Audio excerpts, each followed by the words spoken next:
Hi everyone, my name is Frederika and I'm Miss Universe Indonesia 2019. So today we'll be answering questions that you've asked, perhaps about my advocacy and my birth certificate advocacy that I've been doing, and other related questions.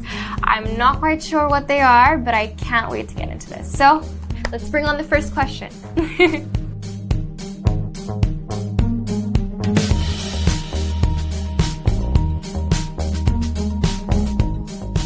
Okay, so thank you so much, Alvin, for that question. You definitely gave me goosebumps hearing that.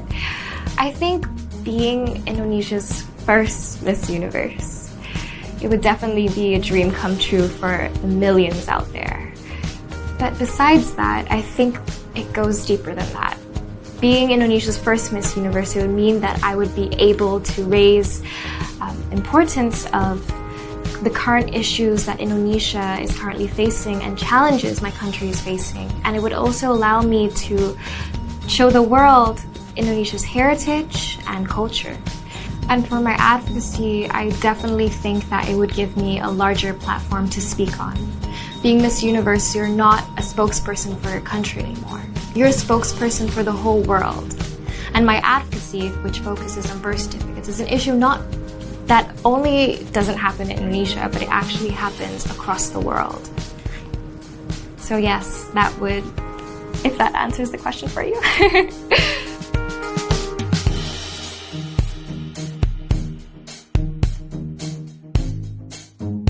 I think my biggest fear was definitely not being able to contribute to society. That's always been a fear of mine as a child because I guess it's the way I was brought up. I think that it's very important not only to live and, well, just live, but it's important to actually live and do something in this world. And that's one of my missions and goals that I want to do. So if I wasn't able to accomplish that, I think that would definitely be one of my biggest fears to have.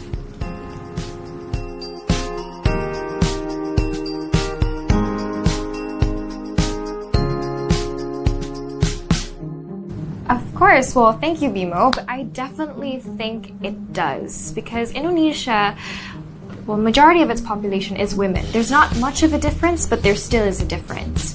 If you have more people educated in your country, then you'll have a stronger workforce, so that would definitely affect the economy.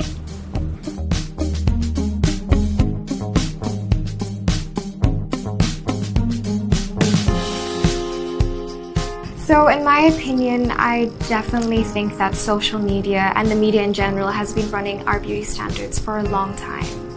I know that there are many girls out there that look up to models and influencers that they see online on social media, whether it's Instagram, Facebook, YouTube, and they see all these images of women being photoshopped and they expect that that's a reality, but in fact it's a facade, and it really affects their mental state and how they expect, well, how they think they should look like, what beauty standards are in this world. But they have to remember that that's an impossible beauty standard to reach. There's women, these women that they see online, models, actors, actresses, everything else. They're paid to look like that. They're paid to look good. And you have to remember that that is their job to look beautiful. That is their job to look what the media wants them to look like. So I guess you have to never compare yourself to what you see online because that's not the reality of the world. And you have to be comfortable in your own skin because you'll never be happy with yourself.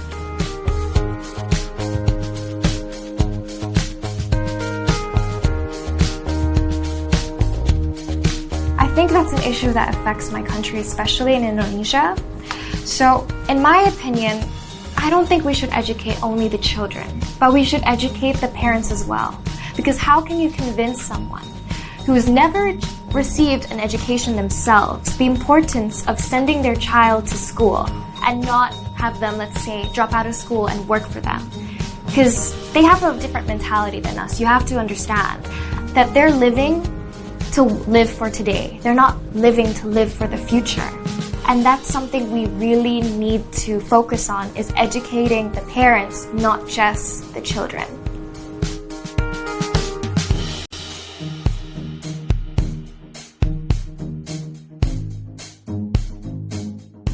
In my opinion, Indonesia is a part of the international community, and we have the obligation to help the international community and we can do this by helping these refugees. These refugees aren't moving because they want to move. They're moving because they need to. They're actually facing serious issues such as war, crimes, hunger, poverty, rape, and other reasons. They're moving because they need to save their lives and their dignity. It's a serious issue that some people don't realize that it's not a choice, it's a must. And I believe that Indonesia has to look at their capacity to help. If we're capable, if we're able to talk to our citizens as well of how Indonesia is capable of helping these refugees, then we should definitely help them for a temporary home to flee.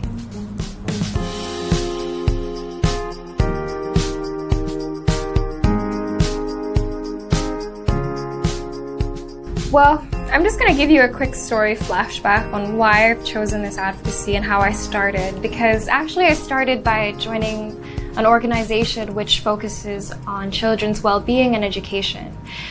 But an issue that we often faced was when children had to do their examinations, that a majority of them didn't have birth certificates. And this meant that they couldn't continue on with their education because they could not sit in their exams. So we changed our focus and we also helped them with birth certificates. As Puteri Indonesia, Miss Universe Indonesia, I was given a larger platform to use my voice for the people. And I realized that this issue is bigger than I thought, especially in my country. Over 75 million people are unregistered, who don't have birth certificates. And this is a world issue as well, especially with children, because it affects them in many ways, including child protection, human security, child trafficking, children marriage, education, healthcare. The list can go on. And people don't understand the importance of it because the government doesn't exemplify how important it actually is. The government needs to educate these people about the importance of birth certificates and what they actually can do to their lives. A birth certificate is important because it's a basic human right. You're taking away the basic human rights of a child if you don't apply them for a birth certificate. So that is my big why that I'm doing it.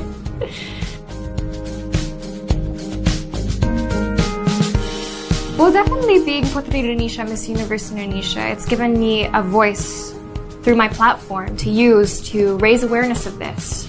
I've started my own campaign and movement, which is called Voiceless, Voice for the Voiceless. You can follow it on Instagram.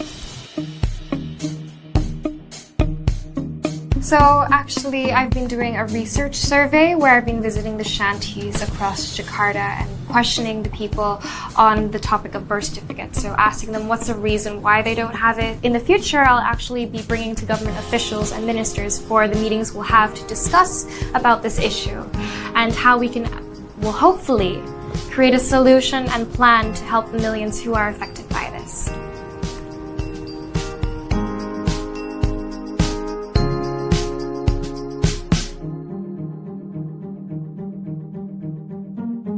Well, definitely social media helps by showing them what you do for society. For example, my advocacy, I make sure that I make an effort to show what I've done in my advocacy through my social media page and also through my advocacy social media page in order to hopefully inspire the youth to do the same, because a little goes a long way, and that's the way I'm being raised. If you do one good deed a day, you'll be able to it's a key to the happy life, in my opinion. And I think by having this interview right now and by explaining to you what my advocacy is and by talking to you about social movements and so on, I hope that inspires people, because I am a spokesperson for my country and I hope that I do create change. Okay, so is that all the questions we have today?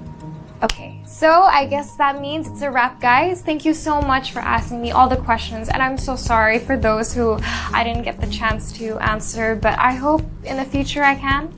And yeah, I'll see you soon in the future. Don't forget to follow my journey as Miss Universe Indonesia and to look at my Voice for the Voiceless page. And I can't wait to meet all the delegates this year at Asian Youth International Model United Nations. See you!